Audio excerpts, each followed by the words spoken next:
Hi, welcome back to Book Buzz with Jan and Payne, a podcast where we talk about romance books, our current reads, and we also have the pleasure of sitting down with some of our favorite authors and chatting with them about their amazing books. I think we've spoken about this before in our on our podcast, how we love angsty books. I think it's not a real romance if it doesn't have angst. And I know some of our favorite authors say, oh, well, my books aren't that angsty. Yes, they are. They are. We just don't like it. But I love angsty books. And when I think of an angsty book, I think of Kandi Steiner. And my mind goes directly, and I know I'm pretty sure that I'm not the only one, goes to A Love Letter to Whiskey. I think that when people mention her name, they think of that book. Yes. I read that book a while ago, and I know it has two covers. And the anniversary for that book is coming up. So it is amazing and a pleasure and an honor that for that we have Kandi here with us today. And we're going to be talking to her. We're going to be talking to her about her amazing books, her angsty stories, her gorgeous covers, because she's another author of mine that I love her covers. Yes. Her covers are gorgeous. They give you all the feels. So it's going to be such an honor talking to her today. So make sure you grab some coffee, sit back, and we hope you enjoy today's podcast.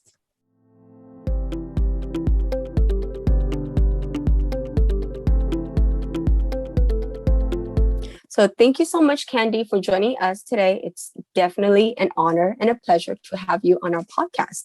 So thanks for having me. How are you doing today? I'm doing great. Actually, I mean, if I'm being honest, earlier today was kind of a tough time for me, but I got the endorphins flowing with a little exercise, so I'm feeling fantastic now. Well, that's amazing. And like Payne said, it's such an honor to have you here. We love your books. I love your books. And like we were saying earlier when we started the podcast, you're one of the authors that we go to when we want an amazing angsty book. Thank you.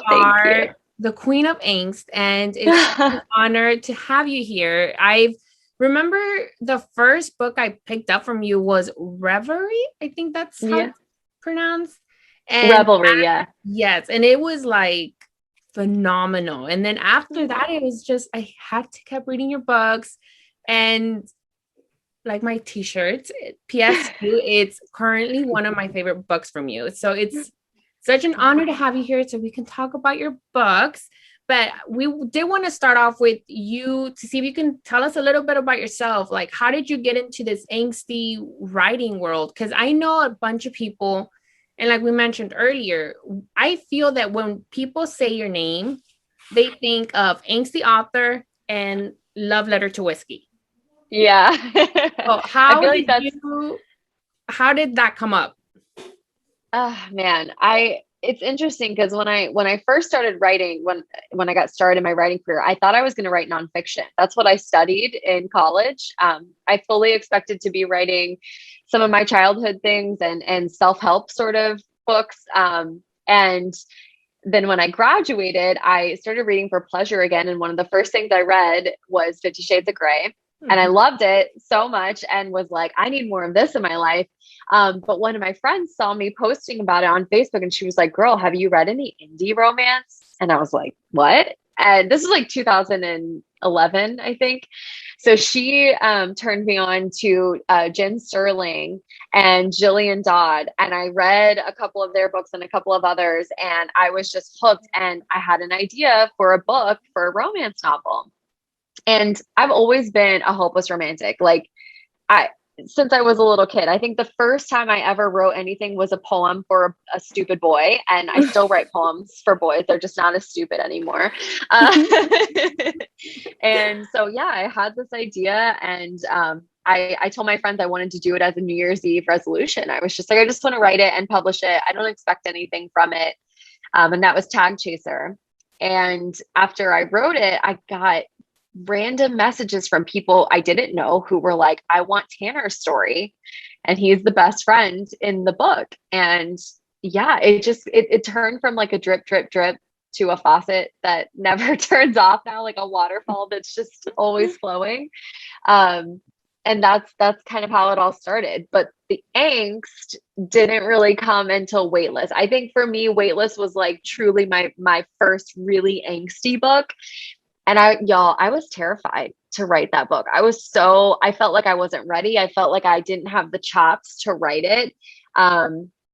It took me a long time to write it. And it was a complete departure from sort of this like funny rom-com that I was doing and sort of this fluffy romance, to something heavier. And once I did that, I just fell in love with that feeling. Like when I'm writing and I'm squirming in my seat because like they're touching, but they're not supposed to be touching, or they're looking across the room at each other when they're with somebody else, like that stuff, I just can't get enough of it. And I'm addicted. So.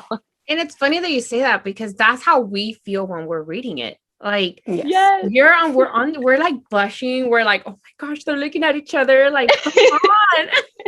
So how is it though, how you can, because I feel that with your books, the way you write it, it's like I said, you feel that you're in that book and you're feeling what they're feeling. So from when you started working to now writing your books, has anything changed on how you write those scenes? Yeah, a lot has changed. I think any writer will tell you that it's just like anything, the more you do it, the better you get, and the more you kind of figure out your style and what works and what doesn't, right? So I think I have learned to write those scenes with more impact. I can really sink into the moment and get the slow burn. The slow burn is what it's all about, right? Like that's really where you feel it. But on the flip side of that, when I wrote Weightless and A Love Letter to Whiskey and several of my other books, I was in unhealthy relationships through a lot of that. And when you're in a toxic relationship, it's very easy to write about a toxic relationship because those feelings, you can tap into them very easily. Now that I'm in a healthy relationship, it's sometimes harder. I'm like, okay, and now they communicated and talked about their feelings and everything's fine again. I'm like, wait, no, delete. We don't want that to happen again. Well, that's amazing. How, because I know that you said, like, I feel like your book Say Yes, that book to me was a slow burn. I was like, come on, get it already. But it was I loved it. And let me just start off by saying that cover is gorgeous. Oh, and I think me and Ping have said this before.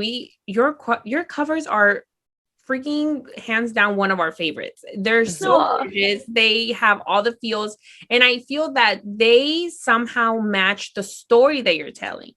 Mm-hmm. So, yes. So for Say Yes, I do feel that was sort of like a slow burn, and it's how for that book, how much research did you do? Because I know they're both painters. Is that correct? Yeah. So how much research do you do for that book and your other books? Because I know that you do, and I think Peng mentioned it yesterday, you write a lot of standalone books, but you create these beautiful towns, these beautiful atmospheres. How do you get your inspiration to do that?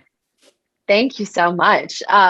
Well, inspiration for me comes from going places. I think that's why traveling is so important to me. And it doesn't even have to be international or out of state. It can be just finding a new place within an hour of me sometimes. But talking to strangers and going places I've never been, it opens up that door that's always somewhat closed in my brain. And all of a sudden I'm seeing strangers and wondering what their stories are, wondering, how did they get here? Why are they with that person? Or why do they look sad? Or why are they so happy? And my brain just starts going. And one of my favorite things to do especially when I'm traveling by myself, is if I go to a bar and I sit down and there's someone there who's friendly, whether it's the bartender or someone sitting next to me. Once I've broken the ice with them, I always love to ask them, when's the first time you got your heart broken? Tell me about it. And you'll be surprised how many people will open up to a stranger and tell them about the first time they got their heart broken. And those are the feelings that I love to explore and write about. Because for me, writing is about the human connection. I want to reach somebody across the world who has no idea who I am and say, I've felt the way you have felt too, you know? But as far as research goes, I feel like I'm an avid researcher and I still don't feel like I research enough. But for me, one of the most important things is like, if somebody reads this who actually is very knowledgeable about what I'm writing about, I want them to be like, she got that pretty good, you know? Like in what he doesn't know, what he always knew, what he never knew trilogy. Reese is a pianist, and so is Sarah, who comes in the third book. And I did so much research and interviewed my friends who are pianists who play professionally to really get down, like, what are the injuries that come along with that? And what are the setbacks that you might experience? What do you feel when you're playing music? Because I know what I feel when I'm writing, but a painter feels something completely different. A musician feels something completely different. So for me, that research is half the fun, but it's also the majority of my struggle, because it's really a lot of pressure to make sure you get it right, you know? Yeah, just to continue with that, because how I do know that there are some people who are very nitpicky. When something is not right, they will nitpick that. So in your own opinion, what's the most important elements of good writing? Oh, that's a great question. You know, I think, of course, you know, you could go into it, like, one of my biggest things I always say is make sure you get your book professionally edited. It's so worth it to pay someone to look over it. But even that, I don't think is as important as staying true to your own voice. I think that is the number one thing that you have to remember. A lot of writers, especially young writers who come in with this sort of, and I don't mean this in a derogatory way, but like in this, they have this like pie in the sky dream of like, oh, I'm just going to publish a book and be a millionaire or something. Right. And it's, that would be fantastic. I hope it happens for them. But if you put financial pressure on your creativity and expectation on your creativity, you stifle it, you suffocate it before it has the chance to breathe and really become something worth sharing, in my opinion. So there's going to be a lot of voices coming from all sides, like, this isn't marketable, or this needs to fit in a trope, or it needs to do this, it needs to do that. If you can silence all that and say, what is the story I'm trying to tell, and why is it important to me? And also, you know, would I want to read this book? That's what's most important. And it doesn't have to be like a big inspirational like thing. It can be, I want to write this book to make people laugh. It can be as simple as that. And staying true to that is so important. Not trying to be what anybody else thinks you should be or what you think they want you to be, but rather just who you are as a writer. And how long does it take you to write a book? It varies. It varies so drastically. It's really changed. So back to our earlier conversation, you know, I have been writing now professionally for 8 years, which is a long time. I mean, if you think about, if you're in a career for 8 years, you've really got the hang of it. You fine-tune things. So when I first started, I was very slow. My first book took me almost a year. I remember my second book took like half a year. I was also working full time. So I was writing after work or on the weekends. So it's a completely different thing. But now I wake up and I get to write every morning. It's like the first thing I do. I get my coffee and I sit down and I dive right into my story. So it comes a lot faster for me now. So I would say from sitting down and plotting to like having it ready to be published, it's average is about 4 months for me. And I like your books. To me, Say Yes was like, I don't know, the way you wrote it was so phenomenal. And it goes back to what you said. You did research on how, you know, you want certain characters or stories to be portrayed, like you do your research. For Say Yes, I remember when you were writing about her not getting her picture, her drawing, and her thing right, and her instructor kept telling her, it's not good enough, it's not good enough. So it's like, I feel, I don't know, I was like, I wonder how long it took her to write these scenes, because it felt like these chapters. I didn't want the book to end. And I was reading so slow. I was like, it's so good. So if you take that, you take that amount of time and we finish it in I finish it in a night. I'm like, I don't sleep. Yeah. I was like, okay, I'll go to work tomorrow with who needs a bookmark? Crying. And when you write these stories, what comes first, the plot or your characters? Neither. Usually what comes first to me is a scene. Like if you look at my phone, I'm going to see if I can pull this up to show you while we're doing this, but I will be walking or driving or in the shower or talking to my best friend. And all of a sudden I will have it sounds crazy, but a flash of something. And it might be dialogue. It might be a scene. It might be whatever. And the first thing that came to me for Say Yes in particular was them jumping into the river. I saw that scene first. I saw him jumping into the river and her being like, I'm not getting in there. You're crazy. And him being like, come on, you literally only have today. This is all you've got. This is it. This is all you've got. Get in the water. And she's like, okay. And that was the first thing I wrote down. And I just kind of you can see in my phone, book idea, book idea, book idea, book idea, book idea. And that's what happens is I just write it down and then I put it away. And over time, the characters start to come more together. And for me, it's whichever character is speaking the loudest to me, I then give them my attention and then I start to flesh them out. So characters definitely come first for me. And I'll sit down and I'll do an Enneagram test for them. And I will ask myself, what's their trauma and what have they been through? And how does that shape who they are now? What are their goals now? What's keeping them from their goals? And just kind of branch out from there. Now, it's not always like that. With The Wrong Game, that all started from a blurb, I guess, or a trope. Trope's the wrong word. It was a plot. Because I just thought, what would happen if a girl had season tickets to her favorite football team and put that in her dating profile and said, who wants to go to the game with me? And that sparked the whole book idea. So it can change, but usually it comes from some random thought in my head that I put in a note in my phone that eventually starts speaking to me and comes to life. I love that. And now you mentioned that book, what's easier for you to write? A sports romance or a small town angsty book? Small town angsty book for sure. 100%, because I grew up in a small town and I love that angsty feeling. So for me, plotting that and putting them in situations that I know will make me happy and up that tension and that angst is second nature. Sports romance, I love sports, especially football. If it's a sports romance for me, it's going to be football, period. I'm not going to write about anything else. And so I love that part of it. But I feel so much pressure to get it right. I'm if a dude picks this up, I want him to be this girl knows her shit with football.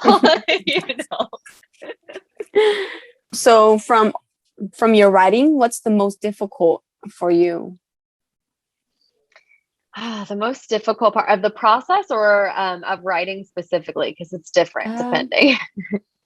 Writing specifically. I think the hardest thing for me is the self-doubt, and which I think every writer has. And it doesn't, I always thought it would go away. I just thought at some point I will hit a milestone that will just assure me that I've figured it out and I'm a good writer. And that point never comes. It never comes. Every time I start a book, I'm intimidated. I'm worried that I won't do it correctly. I'm worried that nobody will read it. I'm worried that it's like a constant anxiety spiral.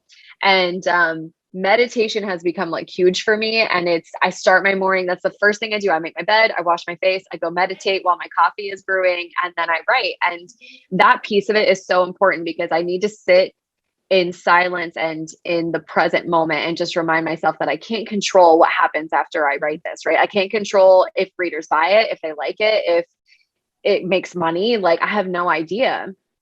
And once I shed that and take all of that away, then I'm back in my happy place and I'm creating again in joy, which is what I think is the whole goal, right?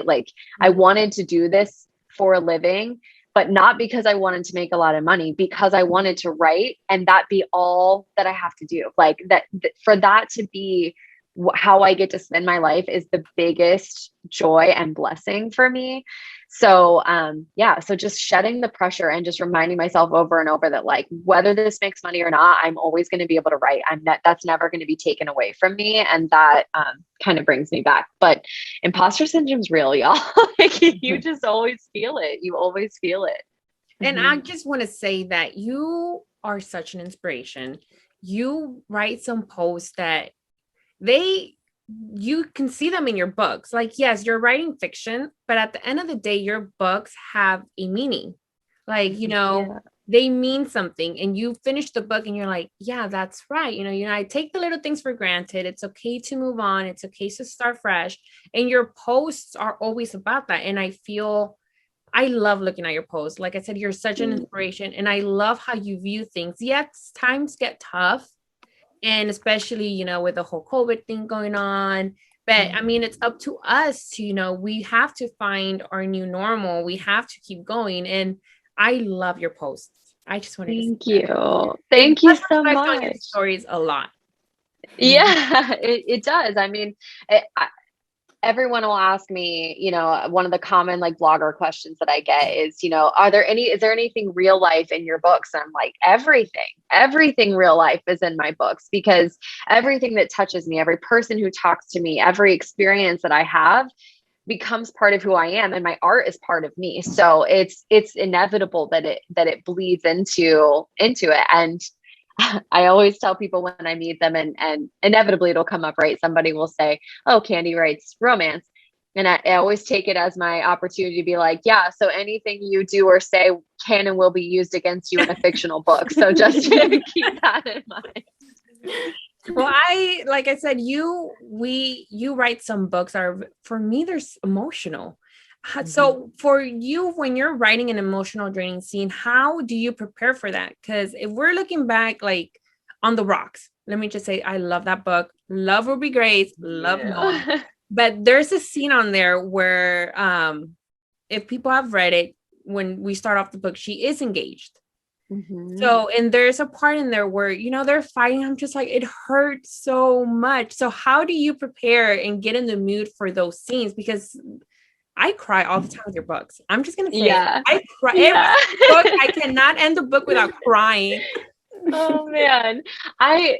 This is probably kind of sick to admit, but my favorite part of writing romance novel is when I break them up. Like, that's so terrible. That's so terrible. But to me, the same thing you just said, the emotions are so real in that moment. They're so heightened. And as a writer, that is when I feel the most alive, when they're screaming, when they're so overtaken by their love and their frustration that everything is coming apart. And I think it's because times in my life when I have felt real pain or heartbreak, that has been when I have felt the most human, when I have realized like how big we are and how small we are at the same time. And so when I write those scenes, I am them. Like, I am the girl, I am the guy, I am them fighting back and forth. I can see it. I can see I can feel their stomach like tightening and their chest hurting. And I just pour my all into it. So prepping for it, I'm usually pretty excited. I'm like ready to write it. It's afterward, it feels like an adrenaline high. And so when I'm done, I'm just drained. I can't talk to anybody. I don't have energy for anything else. And I usually just need to like go sit and be left alone to sort of like replenish, because I leave it all in those scenes. I leave everything that I have in those scenes. I'm just going to say, I'm going to get a little bit ahead of myself because I'm going to mention a scene on the Palm South University. Okay. There's a scene where you grow. I'm a huge Adam and Cassie fan. Like, love those books. And there's a scene that because I reread these books. Every time you take out a new book from that series, I reread from the start because like, even with TV shows, like when the new season comes, I have to start from the start and watch it to get prepared and, get my mind refreshed.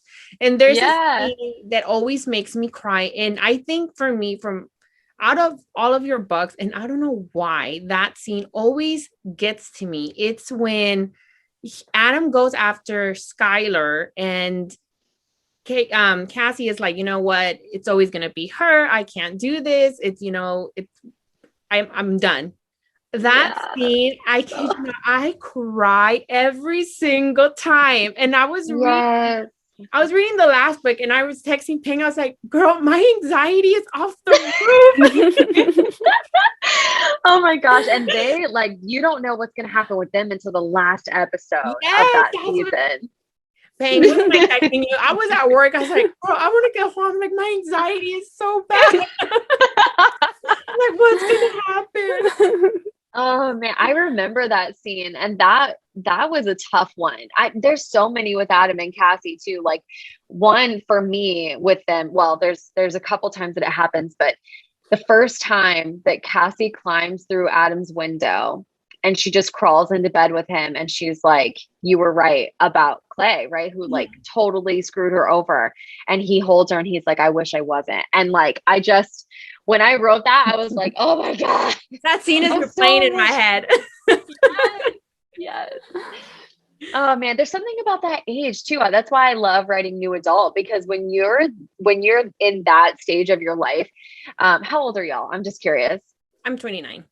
I'm 30. 31. Okay. All right. Okay. So I'm turning 32 next week. So I feel like when we're in that stage of our life between like 18, 25, right? Mm-hmm. You are still figuring out who you are. And you're also like, you haven't figured out what your trauma is yet. You don't even know what screwed you up yet. So like when things like this happen, your emotions are so high, but you don't even know how to begin to process them. It's just like not a thing yet. So, you know, when she goes to him, it's a huge moment for her. And he knows it, but it's not even a big conversation. It's not this big declaration. It's just get in, climb through my window, crawl into my bed. I will hold you. No words need to be said. And I love it. Has so much more. They are truly the definition of an angst couple. Girl, for 7 books. Yes. So out of all of your series, now that you finished the Palm South University and all of your other books, which series of yours has been the favorite and hardest to write? Ooh, okay. Out of the series, favorite is definitely Palm South. You know, I've joked for years that Palm South University is like my passion project. And I say that because, you know, passion projects typically are like the ones that you care a lot about that maybe don't produce the results that like a normal project does. So for whatever reason, it has been very hard for me to get people to take a chance on this series over the years. And still, it's my favorite thing that I've written. I'm so invested in these characters. I love them so much. And for me, writing like an emotional standalone, like Say Yes, it was doable because I knew when I finished Say Yes, I got to then go write a Palm South University book. And I was like, it's worth it. If I get through this, then I get to write PSU. So that was definitely my favorite. The hardest to write was absolutely the Best Kept Secret series, which is What He Doesn't Know, What He Always Knew, What He Never Knew. That was just so emotional. Like that was the first time that when I was writing a scene, I was sobbing so hard that I had to stop. That had never happened before, not even a love letter to whiskey. Like I've gotten choked up. I've definitely shed tears, but it was like snotting and like choking, like so upset. And it just, there was a lot of emotion in those books. And I wrote about heavier topics than I expected to when I first went into those books, and they just breathed a life of their own. They took over, and it's an experience I'll never forget. I remember where I sat in the coffee shop that I wrote those series in, and I like went back every day because I was like, this is the spot. This is where the juju is. I have to stay here. And now I have an office, which is lovely. But sometimes I think about that little corner nook in that coffee shop and the magic that happened there. And I'm like, oh, I need to go back. I love that. And I know we mentioned earlier, we love your covers. And I think I've seen you I think with On the Rocks and that whole series, you did mention that you did get some photo shoots done for that series. So how do you come up with how do you come up with those gorgeous covers? Because they're gorgeous. Like, do you do the covers before you write the book or after? So it's been a journey. So I have to give credit, Stacey Hart, who y'all probably know from my social media, is like one of my best friends. She's the one who hooked me up with the photographer that I use now, Lauren Perry of Periwinkle Photography. She's fantastic. And I tell her all the time, I'm like, I could not do what I do without your work, because she understands me so well and what I want. So when we first started working together, like A Love Letter to Whiskey was the first cover we did together. I told her about my character. She found a real life couple that looked pretty close to them. It wasn't exactly what I had pictured, but I was like, you know what? They're pretty close. Let's do that. And it was awesome. And then when Revelry came out, I told her the same. Thank you. I told her the same thing. She found another married couple. And when I saw the chemistry between them, I was like, you can't, like, this is that chemistry you can't fake. They really love each other and you can see it. And then I was just like, okay, so here's what I'm going to do for the rest of my writing days. I'm going to come to you. I'm going to tell you my general book idea, but I'm not going to write my characters until you show me the couple you have for them. And then I'm going to write them, because I just know that she's going to find me the right people. And sure enough, she always does. She's like, well, I just shot this couple. They just got married, and let me show you. So I love that it's not, I mean, some of my couples definitely are, they are models. They've done other gigs. They do boutiques, or they do modeling for different brands and companies. But the majority of them are just like couples who are engaged or dating or got married that she discovered through photography and was like, hey, I got your next book cover for you. One of my favorites is, did y'all see the cover for Close Quarters this year? Yeah. Oh, you got it right there. So if you're listening, look at the cover for Close Quarters. That is my Below Deck Meets Billionaire romance that came out earlier this year. And so the guy, he looks like Matthew McConaughey to me. Like, he just embodies that whole vibe. And his name is Houston. And Alexis was his girlfriend at the time, is his girlfriend. Anyway, the night before they took those pictures, they found out they were pregnant. So all those pictures, like I told Lauren, like Lauren's telling them, like, guys, I need you to be angsty. And they just like can't stop smiling at each other. And she's glowing. And like, I'm flipping through the pictures and I'm just like crying. I'm like, this is so beautiful. So anyway, I just thought that was so special. And then, okay, one more story about the cover. So Neat, which is book 2 in the Becker brothers.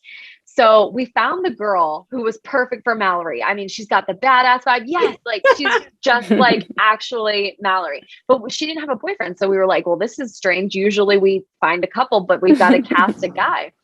So this girl is like, well, my brother's like best friend does a little bit of modeling. He's like pretty attractive. And she sends us some pictures and we're like, yes, totally. He's it.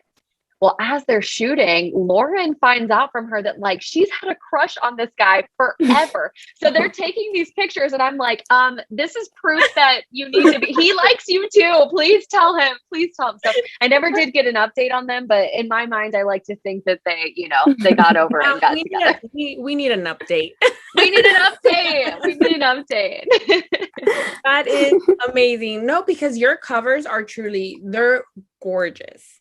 For me, Close Quarters, like you said, I love that cover. It's just something about it that it's so. I remember when it came out, Payne was like, "Oh my god, have you seen the cover? It's so gorgeous." I was like, girl, it's Kandi. Of course, it's gonna be.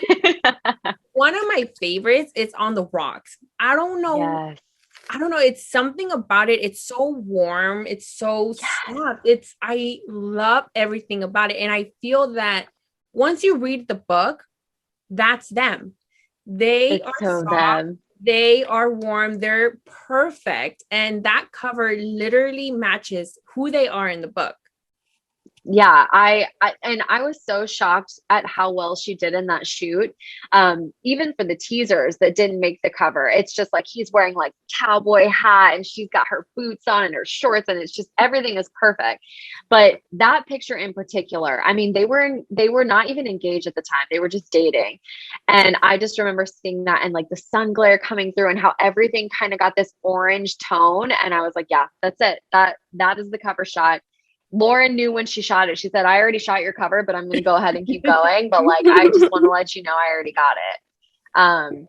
That one is one of my favorites. And On the Way to You, again, something about a sun glare, I think, but I just love the On the Way to You cover. And just sort of like the whole field behind them. And God, she's just so good at photographing the pain. Like you can look at their picture and you can just see there's pain. And I love it. Waitlist for me is also a very unique cover.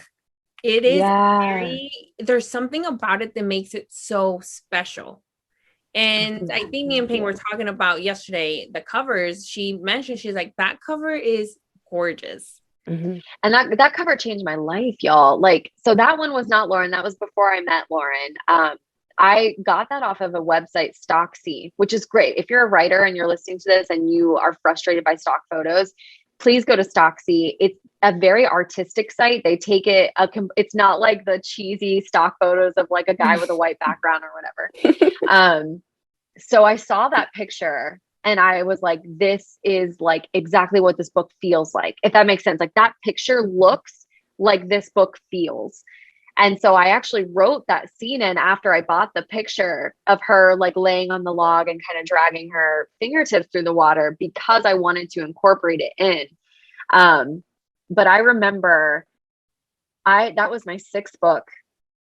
And I mean, I had readers, I was building a name for myself at that time. Black Number 4 was out. I had started the Palm South University series. So I had 2 of those books out, but really I hadn't like broken out. I hadn't had that book that everyone read or knew. And that cover reveal came out. And I remember my social media blowing up. I mean, this was 2016. So this was like a completely different era of social media. Instagram was not really a big player yet. It was all about Facebook. It was bloggers. And like, if a blogger talked about you, the power was insane. It's like TikTok now, right? Like if you do a TikTok video or a reel on Instagram and it goes viral and how much power that can have. That's what it was like. And I just remember my Goodreads going crazy and my social media going crazy. And I remember looking at my husband at the time, who that's another story for another time. But I was just like, what if I can do this? Like, what if I can actually write full time? Like, what if people actually read this book? And when it released, it was my first book that hit the Amazon top 100. And I, like, no exaggeration, it changed my life overnight. It was insane. So I will never sleep on how important that cover was to me and my career. If you had to pick one cover, just one cover of all of the ones you had, which one is your favorite? Oh, that's so hard. Oh man, that's really, really tough. Favorite cover. So I really do love the Close Quarters one, but I think On the Rocks, man. On the Rocks for me, there's just something about that cover, like we were talking about. And for me, when I'm ready to take pictures of a book, that's the one I always go to. I'm always like, oh, On the Rocks will be great for this and whatever. So yeah, I'm going to say On the Rocks. The vibe for it is it's just amazing. Yeah. Like I keep saying, it's like your books are amazing. And I know you did say earlier how not a lot of people have picked up the Palm South University books. Mm-hmm. I am going to be honest. I remember I wanted to read the books. They were my TBR, but I was like, I don't know. Cause I guess the way it was written to where a lot of characters had it in each chapter. Yeah. I was like, I kept putting it off. And I watched Greek, love Greek. Yes. And I'm a huge Gossip Girl friend. And I was like, you know what? Cause I had just finished Greek. I was like, okay, let me read it. Let me just read one chapter. And next thing you know, I'm in book 3. And it's like in the middle of the night, I'm reading these books and they are phenomenal. I truly love them. They're one of my favorite book of yours. They're one of my favorite books in general. Like they are amazing. And I know because I had the honor to read for you for Greek. Yeah. And I did tell you that book, the beginning made me think of when I was watching How to Get Away with Murder. To start off with, this is 6 months after, and then it goes back to 6 months before, et cetera, et cetera. I was like, I was on the edge of my seat. I was like, she did not just go there. What is going on? I'm not going to find out until the end. So this series it's phenomenal. I love it. How did you come up with this whole series? Because if you think about it, it is sort of like you're watching this teen show that everybody loves, but in a book. Yeah. So it's funny that you mentioned Greek, because that really is the root of this whole series. When I was in college, I was watching Greek and I binged it and I loved it so much. And they canceled it. And I was so heartbroken and so upset. I was so mad. And so when I started writing, I remember like I was rewatching Greek and I was just like, God, there was so much potential to keep going with these characters. There was so much yet to happen. And then I was just like, I want to write something that makes me feel the way this show did. And I was in Greek life. I was in a sorority. And so, there's not a lot of books or movies or TV that accurately depicts what it's like to be in Greek life. It's always like, oh, slutty sorority girls and stupid frat boys, and like they're like very stereotypical. Yeah. But if you're really in Greek life, it's like there's so much more. There's sisterhood, there's philanthropy, there's so much that goes into that bond. So I really wanted to write about like, yes, we party hard and we have a lot of fun, but we also have each other's backs through thick and thin. And I really wanted to write about the drama of dating when you're in Greek life, because it's crazy and fun. And so that was a big part of it. And then the other thing, the whole like TV aspect of it, was at the time, serials were starting to kind of become a thing. And I just thought it was cool. Like, I was like, wow, this is a really fascinating concept to release a book episode by episode a week at a time. And the first 3 books were released that way. So the episode 1 was released on a Tuesday. We would read it and we'd go in the group and we'd all talk about it and be like, oh my God, what's going on? Whatever. And then like Tuesday night, I'd be like, are you guys ready? Are you ready to read the next episode? And it would drop. Yeah, it was so fun. But it was like, that's the thing, is I think we have such a binge mindset now, right? Like we want to sit down and have access to a whole season, if not a whole series. And it's the same with our books. A lot of people won't start reading a series until the entire thing is done. And I learned that lesson through this. I think that was my biggest mistake with Palm South University, was doing it in that format, because I think more people would have read it had it not been the week by week sort of format. But I don't regret it, because it was super fun. And the people who were there for that, they like pride themselves on being in that like elite group of like, I was here when they were just releasing episodes and you killed us every week and left us hanging at the, it's just like you said, watching an episode of How to Get Away with Murder and the episode ends and you're like, what? Now I have to watch the next one, right? So, yeah. Well, I love the series and I hope a lot of people pick it up now that it's all completed, because it is amazing. And I know, because in this series, it's each chapter is a different character and it's a group of friends. Like you said, it's about friendships, it's about love, it's about, a life. And it's about, but what I got from the whole series is friendship. I mean, no matter what, it's these group of girls, they're always going to have their back no matter what. And I think going back to the show Greek, yes, it was a show, but it was missing that little, sisterhood romance. And this is what this series delivers.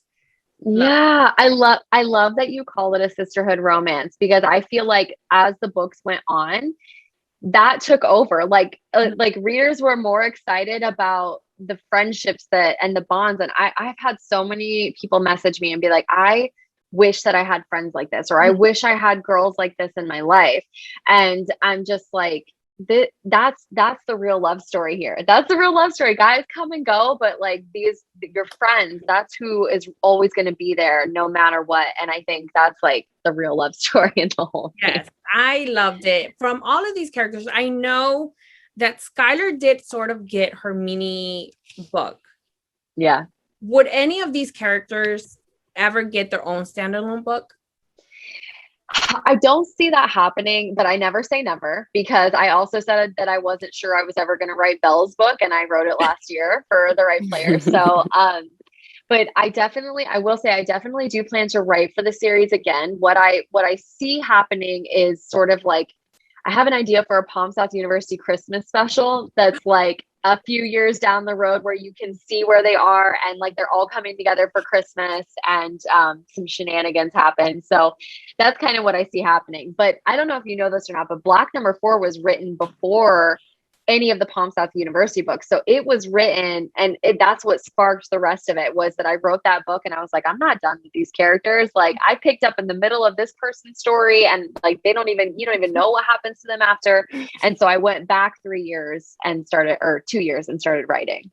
Because I know in the book you did write, go to the this page, this takes place before the book, and then so I was reading that, I was like, wait, what? I was like, let me put this on hold. Let me read this. Yeah. I have to say, like, the way you wrote it is so unique. So is there a chance you'll write something similar? If, not this world, but will you write something similar to this?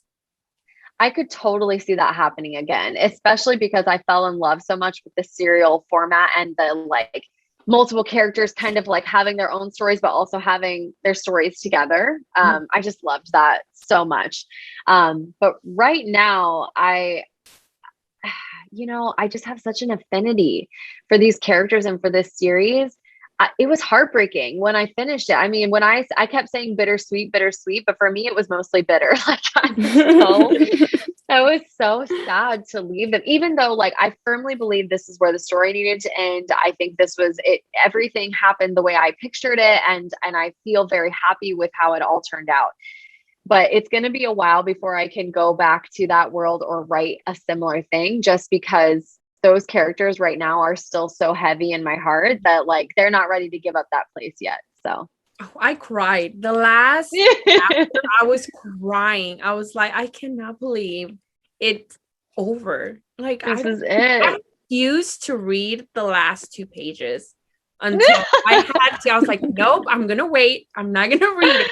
And I love it. I was at work. I was like, no. That last scene when they like turn around and look at the house. Oh, just like bawling. Like, yes. Oh I cried. I was like, not even my favorite TV show has made me cry.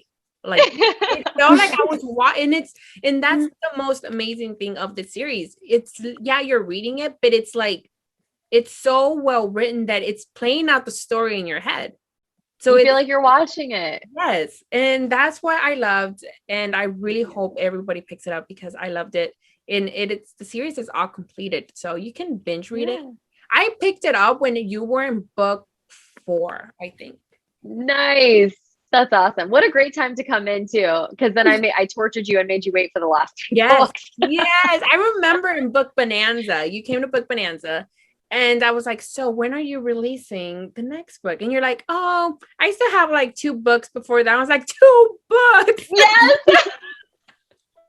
You're like ready to throttle me. Like, well, so that was my biggest professional goal for this year. Like, I sit down with my financial advisor at the end of every year and we talk about what my goals are for the next year. And I was like, my goal is to finish the Palm South University book series, because I'm dying to finish it. I want to complete this story, and I've made my readers wait entirely too long. Like, nowadays a series being written over 7 years is like unheard of. Like, nobody does that anymore, unless it's like a fantasy, which these are not. And I remember, like, if I'm being 100% transparent, he thought it was not the best idea. He was like, look, you're going to maybe set yourself up for some financial hardship here if you do that, because they don't sell the same way your other books do. And I was like, I don't care. This is what matters to me. And it's what I want to write. And I love them. And I'm so happy that I finished it, because now more people are finding the series because it's complete and they can dive in and they can binge it. And it sounds so shitty, but oh, sorry. I don't know if I can curse, but it sounds so bad, but like, I love when someone messages me or tags me and is like, why did I wait so long to start this series? And I'm like, Thank you. Thank you. Say it again. Say it again. That was literally my first message to you when I finished the first book. I was like, why did it take me so long to pick up the series? Yes. Like, where was I living? Like, what's going on?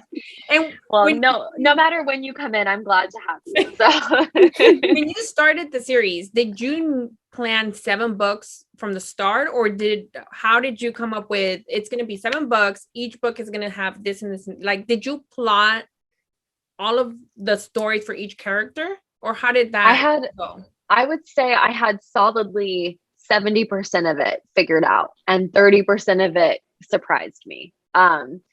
I did think I was going to have 8 books originally. And then as things went on, I was like, no, like this is going to be 7. I know exactly where it's going to end. I know exactly how this is all going to come together. But like, I don't want to spoil anything, but there's a big thing that happens at the end of book 5 for Jess. And that big thing that happens, I knew from the first minute that I wrote her, from the minute that I introduced her character. And so I had been looking forward to dropping that bomb for like 5 years, and I could not wait. And so when I finally did, I still remember when Ritual went live, and I was like watching the Palm South University group, like, who's going to post about it first? Who's going to read it first? Who's going to find out? Because I just couldn't wait to see the reactions, and it was amazing. But the other, sorry, go ahead. Which character from the whole series was the funnest for you to write? Because each is different. Like, each has its own, vibe, its own. Yeah. Which one was your? There's not one for the whole series. There's one usually for each book. You know what I mean? Like during a certain book, it'll be like, oh man, this character really stood out for me. Like book 3, Pledge, was 100% Ashley for me. Like her and Mr. Church, I loved writing and introducing Mr. Church. I was especially because she had been through so much crap in the first couple of books. It was like her redemption, and I loved that. Erin, right? Like she for me, she's my villain that I redeemed. And so writing a villain and showing her backstory, showing when she was a villain and then redeeming her was so rewarding as a writer. And I just love her. Bear and Skylar on the page together. Anytime they were on the page together, yes. Loved writing them. So yeah, I could go on all day, but I would just say like each book kind of has like a standout. And in this finale, Jess definitely stole the show for me. As much as everybody had their stuff going on, it was, she had a really big choice to make, and it was tearing me apart. So it was amazing. And now that you finished the series, what's next? I know the anniversary for A Love Letter to Whiskey is coming. Do you have anything planned for that? Or what book is next? What can we expect next from you? I have a very special thing coming for the anniversary of A Love Letter to Whiskey, and I don't want to give it away because it's very, very secret and very exciting. But I will just say on October 20th, you should be watching my social medias and prepare for something big on October 20th. But right now I'm working on something I'm really excited about. I've joined up with 3 other authors, and we are releasing 4 books together. Like each of us is writing a book, and we're releasing them together in December, and it's medical romance. So I'm writing an anesthesiologist, and I've partnered up. So Tia Louise, and she's writing a doctor. KK Allen is writing an EMT/firefighter. And Harlow Ray, she's also involved in, so she has a security guard and a psychiatrist. So anyway, it's so fun to write, and the characters cross over and kind of like the books connect, but they're also complete standalones. Anyway, it's so fun. And talk about research, y'all. Writing a medical romance, that's a whole another level of research that I had not broached, and it's been wild but really fun. So I kick off our series release, and that starts December 6th. So you can keep an eye out for that. I am so excited. Yeah. Chicago Med meets Chicago Fire, Chicago. Yes. Okay. But because y'all appreciate my angst, I have to tell you, I'm so excited. So it's older woman, younger man. And it's his best friend's mom from when he was like in high school. And Oh my God. And I just like, I'm dying, right? I'm like loving the tension is off the chain. And I like that squirmy feeling I was telling you about. Like it's thriving. So I'm having a great time writing it. So you said this month, right? Yeah. Just a couple more months and then you'll have it. And oh, the covers are great too. So yeah, I'm really, really excited about that. And next year, don't quote me on this because y'all have to understand, I'm like Shania Twain raised me and she told me I could change my mind as much as I want to. But as far as I know, I'm planning on writing a college football series. It'll be 4 football players and all in a college football team. And so I'm really excited. It reminds me a little bit of when I got the idea for the Becker Brothers series, in the sense that like each player kind of has their own angsty story, but there's an overarching thing that's happening. So I'm really excited about that too. I'm excited. I love your brothers series. They're amazing. And the angst is, I'm so ready. I'm so ready. I can't wait. I really do love how you write sport romance. Like the long game. I think about it. It still makes me giggle and it makes me blush because it's so cute and it's so like, yes. I love it. That book surprised me so much when I started writing it. I expected it to be a lot more like angsty. And then as I started writing it, I was like, this is not them. Like they're fun. And anyway, it just really surprised me because there's some really angsty scenes that, like when he brings her best friend to the game to like make her jealous. Yes.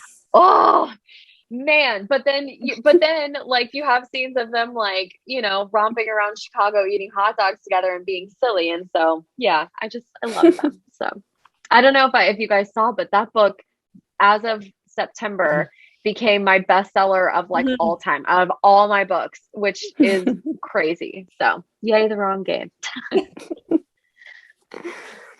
So before we let you go, we're going to do this, a this or that game we found on Pinterest. Ooh. And we realized that you love traveling. So this is the traveling edition. Ooh, okay.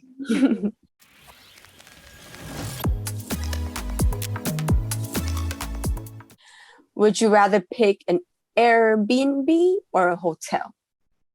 Ooh, Airbnb.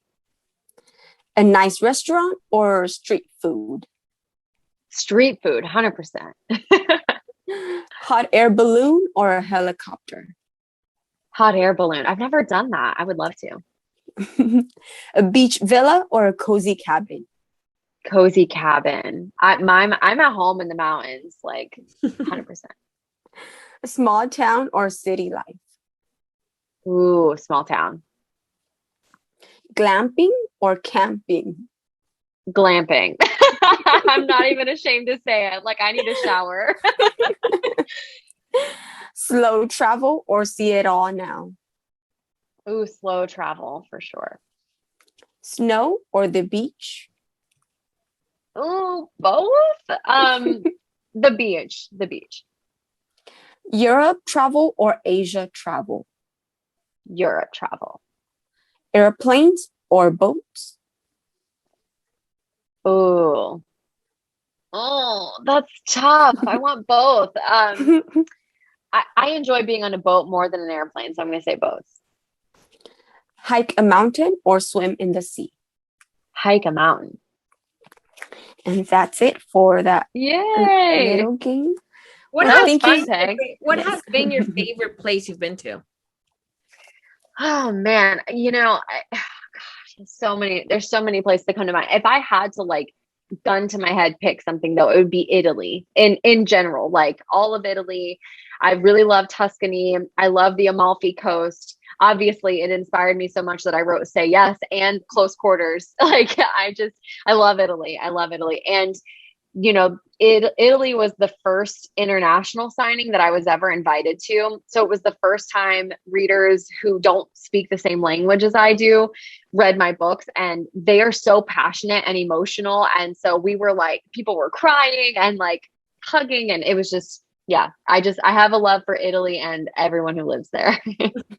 Well, thank you so much for joining us today, Kandi. You. It was an honor. It was a pleasure. We love you. We love your books, and we cannot wait for what's to come. I'm so excited for December, and I'm so excited. Yay! Short Romance is coming next year. Yes, I'm so excited too. And thank you all for having me. It's seriously such a pleasure. And I love your show. I listened to a couple episodes really just to prepare for this. And now I'm obsessed and I'm listening all the time. So you guys are the first thing that I put on when I get in my car. And I love what you're doing. And thank you for sharing your love for romance. We need more of that in the world. So Thank you. And thank you so much for all the amazing books.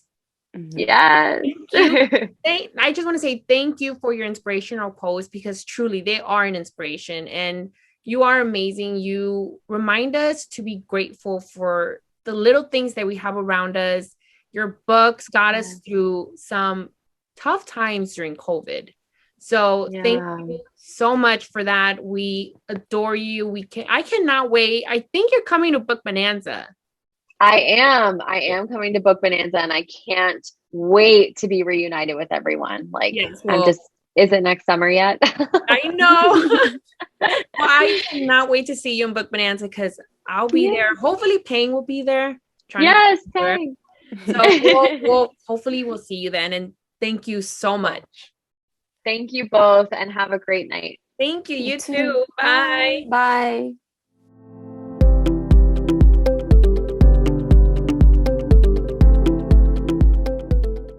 Thank you so much, Kandi, for joining us today. Like I said, it is an honor, a pleasure to have you here with us, to talk to you, because you are truly an inspiration to us. To me, I love your posts.